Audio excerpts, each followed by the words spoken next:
Hi, welcome to this Tiara Talk. I am here today with my partner, Rowe from Chicago. Hello. And, my name is Franciska Dekker. I'm in the Netherlands, and we are both global leaders in Tiara International, company concerned with women's leadership development. And we have this habit of taking turns in different, different duos, so to say, each week another duo, to talk about some kind of topic, very briefly, that triggers us. And for today, we came upon the topic of the things that we do for love. There's so much that we do for love. So we put another, a second part to that. Does it also stop somewhere? We know, yes. We know this especially with our family and loved ones, that there's so far we go for love, especially with our children, that are things that we may think like, oh, I don't know, should I really be doing this? But there's so much attraction and affection and love that we do it. So, but there is also the question, where does it stop? And it's not only with our family and loved ones, but it can also happen to our job or the business, that we are so in love with what we do and what we are trying to bring, and we don't know what else to do. That also we can go on, where it may or may not be wise to stop at some point in time. So, Peg, we do a lot for love. What would you like to say to that? Well, what the thing is, as you're saying those words, it reminds me, there's actually a song of what we do for love. Since I'm not a singer, I can't sing it for you. But as soon as you said that phrase, I was like, oh my gosh, there's a whole song about this very, very topic we're talking about. Yeah, walking. It's about walking in the rain and so on. Yes. It's also very timely. Absolutely. Absolutely. Yeah. So I think this is a really good one, because I do think there are particularly those relationships that you mentioned.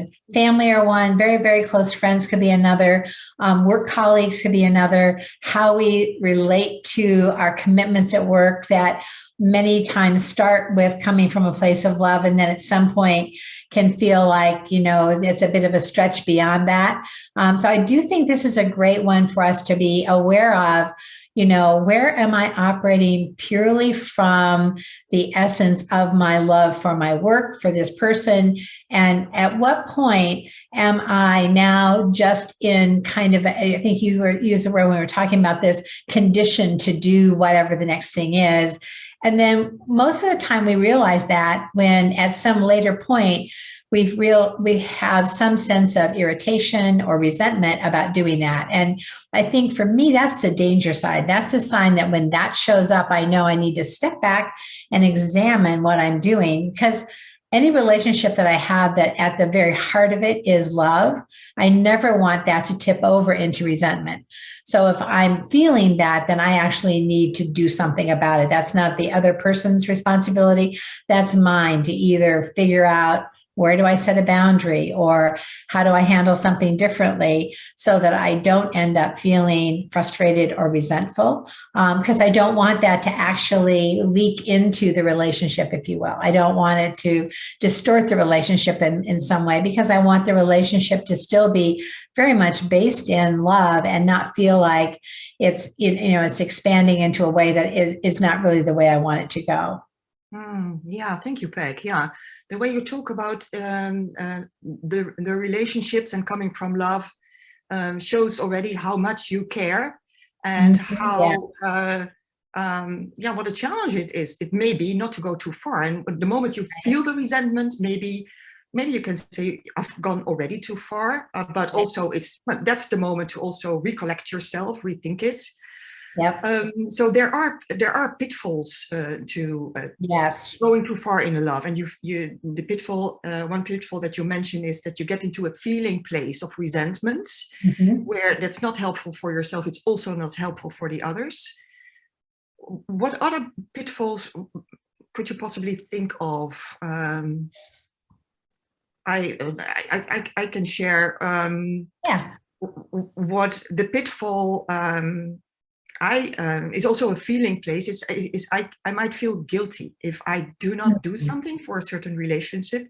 Yes. I can feel guilty. And what I see happening there, and I see that as a typical feminine pitfall also, that we mix up love and loyalty. Like we need to do everything for the, but it comes unaware. I'm not aware. I'm not conscious in the moment so much. Right. Yeah. That is one pitfall, that mixing up of love and loyalty. And another pitfall is that it's sort of in line with this, but we take ourselves out of the equation. I take myself out of the equation, and I sort of self-sacrifice for the sake of love, for the sake of the relationship, and that is not truly healthy, is it? Yeah, I think for those of us who at times can see ourselves as being hyper responsible, we may, take on that sense of responsibility. Well, it's not really something that I want to do, but I feel responsible for it. Therefore, I should do it. And, that can likewise lead to frustration and resentment at some point, which is not healthy for whatever part of your life is being impacted that way. As we've been talking, I was thinking about, when we have small children, and for those folks who have had the experience of small children, and not everybody has, but I think about how much when they're little you do in the name of love, which is actually about setting a boundary. Like, you love your child, so you insist that they hold your hand when they walk across the street. They would just as soon just run out into the street, but that that's dangerous, and you're not doing that to inhibit them, but you're doing that to actually keep them safe. So I think for me, one of the things I'm considering is, when I find myself in that situation where I feel like I'm doing something that now sort of exceeds what I would like the boundaries of my love to be, then is there a way for me to kind of be in that analogy of how do I then create this as a safe situation for all of us, and yet do the things that I feel compelled to do, and let someone else take on the piece that they are also, able to do. Now, that may be not clear, but, I'm just trying to think, is there another way of thinking about it, another part of my life where I actually set boundaries willingly, because that was an important part of actually demonstrating love and caring for someone else. Yeah.